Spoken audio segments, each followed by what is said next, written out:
താരാസ്തുതിയിൽ ഭഗവാനെ ഹൃദയത്തിൽ കളിയാടി വന്നിടണേ. ദേവലോകം നമിക്കും ശ്രീ ശുഭാനന്ദ ഗുരുദേവായി ഞങ്ങൾക്കു തുണയാകണേ. ദേവായി ഞങ്ങൾക്കു തുണയാകണേ. താരാസ്തുതിയിൽ ഭഗവാനെ ഹൃദയത്തിൽ കളിയാടി വന്നിടണേ.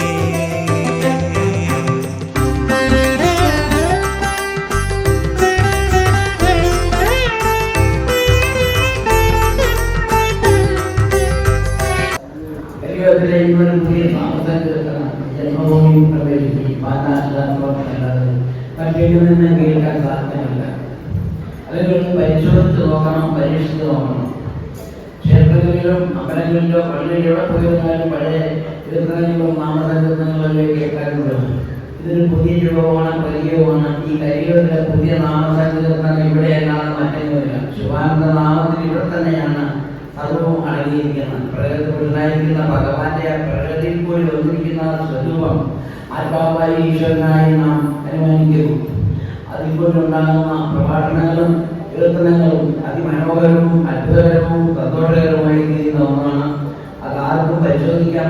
വലിയ എവിടെയും ഒന്ന് എവിടെ നിന്ന് കേൾക്കുന്നെങ്കിലും അതിന് മഹത്വമുണ്ട്. മനുഷ്യന്റെ അന്തരാളങ്ങളായ ദുരിതങ്ങളെല്ലാം പാടെ ഒഴുവാൻ ഈ ഒരു ഔഷധമല്ലാതെ, ഈ നാമസങ്കീർത്തനമാകുന്ന കരിയൂരിലെ പുതിയ നാമസങ്കീർത്തനമല്ലാതെ മറ്റൊരു ഔഷധം കൊണ്ട് തീരുന്നതല്ല. തീരാദുഃഖങ്ങളെയും തീരാ പ്രയാസങ്ങളെയും അന്തരാദുഃഖങ്ങളെയും ചുറ്റുകളായ പാപദോഷങ്ങളും തത്വദോഷങ്ങളും ശുദ്ധദോഷങ്ങളും ഇതെല്ലാം ആകെ മാറിക്കിട്ടുവാൻ ഉത്തമമാകുന്ന മാർഗമാണ് കരിയൂരത്തിലെ ഈ നാമസങ്കീർത്തനം കേട്ട് ഗ്രഹിക്കുന്നവർക്ക് പലതാലുണ്ടാകുന്ന പരമാനന്ദമാകുന്ന സുഖം എത്രമാത്രം പറഞ്ഞു തരുന്നാലോ പറഞ്ഞിരുന്നാലോ മതിയാകുന്നതല്ല. ഏതാണ് കേട്ടാൽ ഗ്രഹിക്കണം സജ്ജനങ്ങളെന്ന് പറയുന്ന മാർഗമുണ്ടാകും. ഈ നാമസങ്കീർത്തനത്തെയാണ് വർണ്ണിക്കുന്നത്. കേട്ടാൽ ഗ്രഹിക്കുന്നു സജ്ജനങ്ങൾ. സത്യത്തെ ഇതിനുള്ളവർക്ക് മാത്രമാണ് ഇതിനോട് താല്പര്യവും ആവേശവും ആർത്തി. ഒരാൾ കൂടി കണ്ടതുകൊണ്ടോ കെട്ടുകാരി നടത്തിയതുകൊണ്ടോ അത് കണ്ടിട്ട് പോയതുകൊണ്ടോ ആർക്കെങ്കിലും എന്തെങ്കിലും ഒരു ഫലമുണ്ടെങ്കിൽ എവിടെയെങ്കിലും അത്ഭുതമായിട്ട് വിളിച്ച് പറഞ്ഞ് കേൾക്കാറുണ്ടല്ലോ. ഇത് അങ്ങനെയുള്ള സന്ദർഭം വരെ കാല് മുഴുകി വണ്ടി കയറി അങ്ങനെ പോയി ഇങ്ങനെ പോകുന്ന കേൾവിയല്ലേ അത് കേൾക്കുന്നത്. അതുപോലെയല്ല, വലിയ പുരുഷനായിരിക്കുന്ന ഭഗവാൻ അത്ഭുതകരമാണ്. ശ്രീ ശിവാനന്ദൻ കൽക്കിയായി വന്നോ, ഇവിടെ പുതിയ ഇനമാണല്ലോ എന്ന് പറഞ്ഞ് ആക്ഷേപിക്കുന്നവരും അനവധിയുണ്ട്, കളിയാക്കുന്നവരുമുണ്ട്. അവർക്ക് ജന്മാന്തര ജ്ഞാനമില്ല. അവരുടെ ഭാവമാരാണ് തിരിക്കാനുള്ളതാണ്. ഈ പരിഹാസിക്കുന്ന ഭഗവാൻ എന്നാണ് ആരുണ്ട് അവർക്ക് രക്ഷകരമായിട്ട് പറയാൻ. ഓരോ വിശ്വാസത്തിൽ ജീവിക്കുന്നു. പക്ഷെ കലിയുഗത്തിൽ യഥാർത്ഥത്തിൽ സ്വയംഭമായ റാണി എവിടെയാണ് ഭക്ഷിക്കുന്നത്, അവിടെ കലിയുഗമാണ് കൽക്കിയാണെന്ന് മനസ്സിലാക്കണം. അതാണ് പുതിയ അടയാളം. അങ്ങനെയാണ് കൽക്കി രൂപത്തിൽ അവതരിച്ചതിൽ അറിയപ്പെടുന്നത്. ഇതാണ് നാമസങ്കീർത്തനം. ഇവിടെ ചരവക്ഷയില്ലാത്ത ജ്ഞാനം പഠിച്ചുകൊണ്ടിരിക്കുന്നു. എഴുതാനും തിരിയില്ല, പറഞ്ഞാലും തിരിഞ്ഞ് പാടിയാലും തിരിയില്ല. ഗ്രഹിച്ചാൽ മതി വരുന്നത് അല്ലാത്ത ഒരു നാമസം പുതിയ സങ്കേതമാണിത് എന്നുള്ളതിന് യാതൊരു സംശയമില്ല. അനുഭവത്തിലായിരുന്നവരും അന്നങ്ങനെയാണ്. വന്ന് ആത്മസുഖിത ആർക്കാ വേണ്ടത്? രോഗം മുഴുക്കെ വെട്ടിപ്പിടിക്കാനും രാജ്യം മുഴുക്കെ കൈക്കലാക്കാനും നടക്കുന്നവർക്ക് ഈശ്വരന്റെ ഉണ്ടാവുമോ? ഈശ്വരന്റെ നാമം കേൾക്കുമ്പോൾ തൊഴിലില്ലാ കമ്പനികൾക്ക് ജീവിക്കാനുള്ള മാർഗം കണ്ടുപിടിച്ചാണെന്നാണ് പറയുന്നത്. അല്ലാതെ ഇതിനോട് നന്മയില്ലെന്നാണ് പറയുന്നത്. അധർമ്മകാര്യം ജയിലിൽ പോയതൊക്കെ നല്ലതുമാണെന്നാണ് പറയുന്നത്. അന്ധകാരത്തിൽ പോകുന്ന ദുഃഖങ്ങൾ അനുഭവിക്കുന്നത് മന്ത്രിമാരുണ്ട്. അവരെ കൊണ്ട് തീർത്തോളാം. ഏതായാലും പറയുന്ന ശിവാനന്ദനായിട്ട് പോകാൻ ഞങ്ങൾ തയ്യാറല്ലെന്നാണ് പറയുന്നത്. കഷ്ടമേ കഷ്ടം. ഇതിൽ പരവും പരമാനന്ദമാകുന്ന സുഖം ഇവിടെ നിന്ന് കേൾക്കാൻ സാധിക്കും. ഏതെങ്കിലും രാജ്യം കുറ്റപ്രവർത്തനത്തിൽ രാജ്യങ്ങളിൽ നിന്ന് പരിശോധിച്ചോ ഡയറി കൊണ്ടുപോകും. എവിടെ നിന്നെങ്കിലും ഇതുപോലൊരു വഴി കേട്ടുകൊണ്ട് വരാനുണ്ടോ? ഇല്ല. കാലം കഴിയുമെങ്കിൽ കൽക്കി തട്ടുകടയിൽ കഴിഞ്ഞിരിക്കത്തില്ല. യഥാർത്ഥ സാധനം ഇവിടെ എന്ത് ചെയ്യുന്ന ആൾക്കാർക്ക് മാത്രമേ ഇതിൻ്റെ അനുഭവം അറിയത്തുള്ളൂ. അല്ലാതെ ഇതിൻ്റെ ഗുണം അറിയത്തില്ല. ആനന്ദമാകുന്ന നാമസങ്കീർത്തനങ്ങളുടെ മനസ്സ് കുടംകൊള്ളുമ്പോൾ അവരുടെ അന്ധകാരമെല്ലാം പാടെ ഒഴിഞ്ഞു മാറി അവർ ആനന്ദ സ്ഥലത്തിൽ എത്തുമ്പോൾ അവർ അന്ധകാരം മാറി. അത് അവരുടെ തന്നെ ബോധ്യപ്പെടുന്ന ഒന്നാണ്. അതിനെയാണ് നാം കൈക്കൊണ്ടു ആരാധിക്കേണ്ടത്. ഈ ആരാധിക്കുന്ന ആരാധന ഫലം നമുക്ക് മാത്രമല്ല, ഈ ഭൂമിയിൽ താമസിക്കുന്ന എല്ലാ നിവാസികൾക്കും ഈ പ്രദേശത്തുള്ളവർക്കും ഏവർക്കും പുലർന്ന ഒന്നാണ് ഈ നാമസങ്കീർത്തനം. ഇത് കേട്ടാൽ ഗ്രഹിക്കുന്ന സജ്ജനങ്ങൾ സത്യത്തിന്റെ ഉദിച്ചെങ്കിൽ മാത്രമേ അവർ അന്ധകാരം മാറിക്കെട്ടുള്ളൂ. പരിഹാസങ്ങളോ ഋഷികളോ കൊണ്ട് നടന്നിരുന്ന അന്ധകാരത്തിന് അടിമപ്പെട്ടു പോവുകയല്ലാതെ യാതൊരു ആത്മസുഖം ലഭിക്കുന്നതല്ല. അതുകൊണ്ടാണ് ഇവിടെയുള്ള സന്താനങ്ങൾ ആരെയും പരിഹസിക്കരുത്, ആക്ഷേപിക്കരുത്, ദൂഷിക്കരുത്. തന്നെ മുതിർന്നവരെ കണ്ടാൽ വന്ദിക്കണം, നമസ്കരിക്കണം. അതാണ് വേണ്ടത്. അത് അപ്പോൾ അവർ ഗുരുത്തമുള്ളവരാണ്. ഗുരുക്കന്മാരെ വന്ദിക്കുന്നവരെല്ലാം ഗുരുത്തമുള്ളവരാണ്. അവരെ ആക്ഷേപിക്കുന്നവരെല്ലാം നരകത്തിലും ദുരിതത്തിലും പോകുന്നവരാണ്. അത് യാതൊരു സംശയമില്ല. ജ്ഞാനം കൊണ്ടേ അജ്ഞാനം മാറ്റുന്ന തമ്പുരാനേ,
അറിയേണ്ടവൻ അറിയിച്ചെങ്കിൽ മാത്രമേ നമ്മിൽ അത് ഭവിക്കൂ.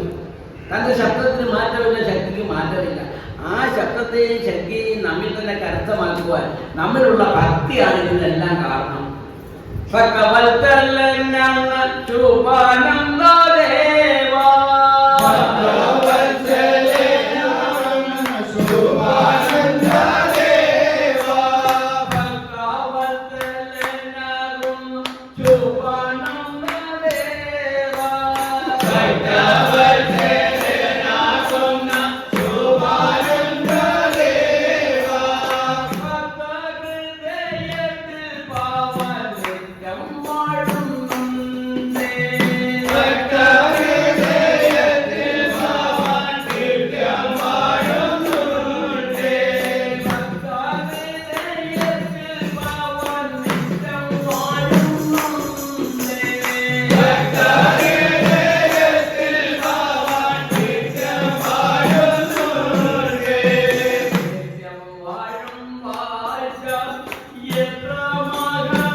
ശാശ്വതമായിരിക്കുന്ന ഒരു ഭാഗ്യം ഉണ്ടായിരിക്കണം. അനുഭവിക്കുക.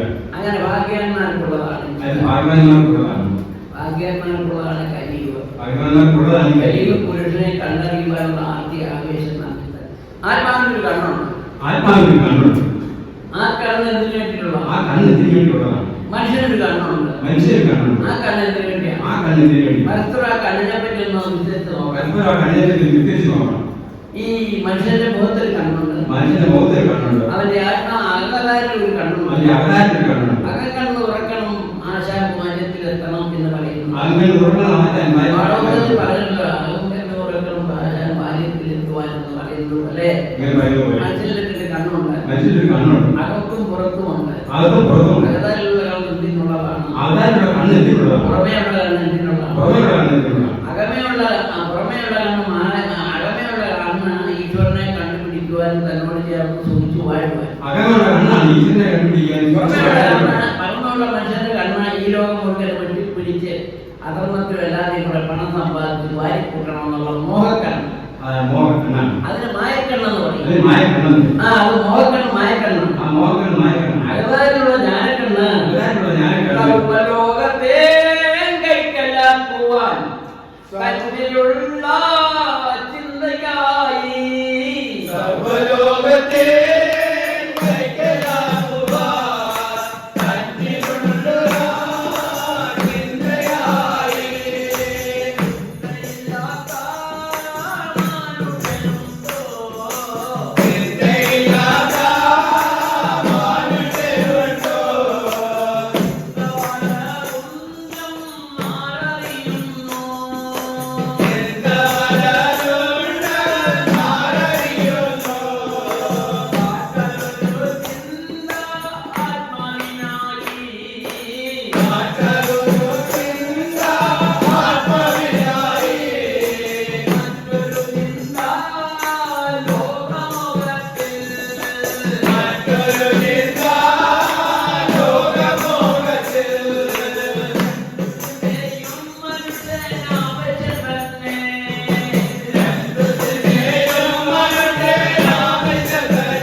ആത്മീയവും ഭൗതികവും ഒരുപോലെ നിലനിർത്തി പോകണമെങ്കിൽ രണ്ടുണ്ടായിരിക്കും.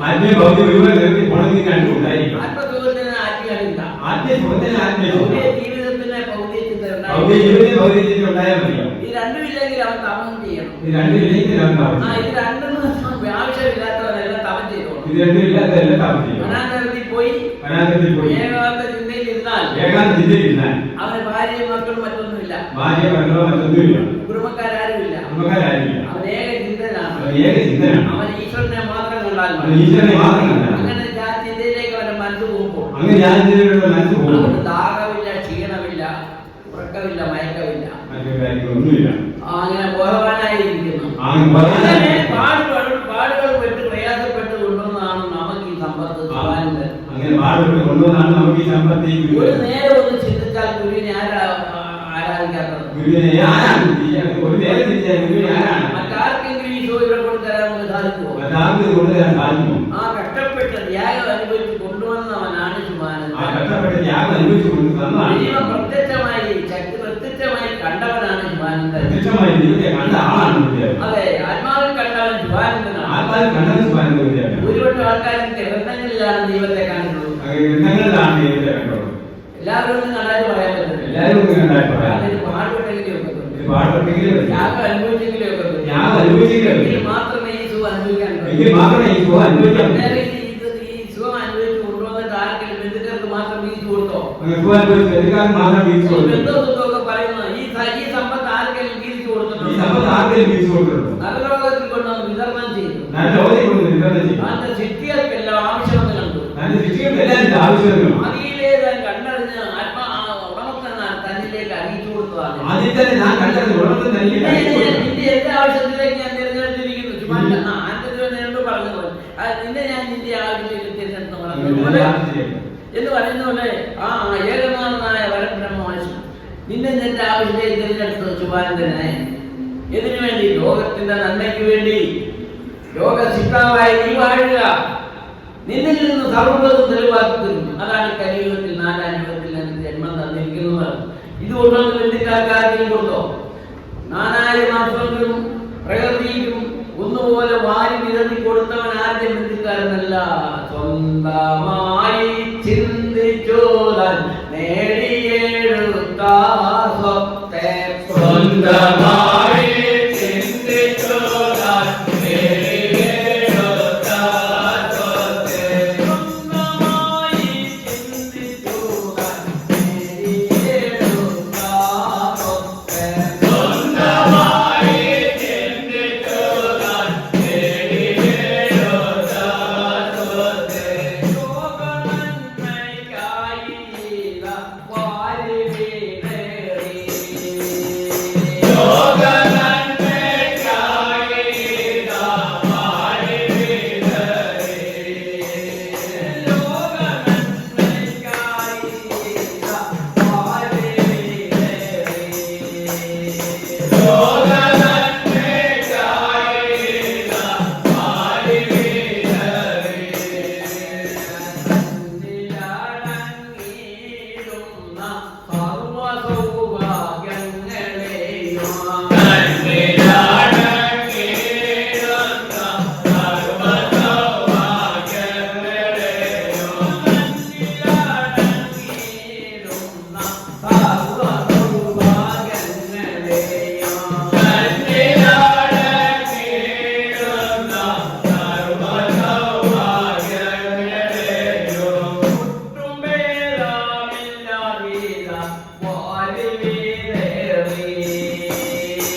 നൽകുക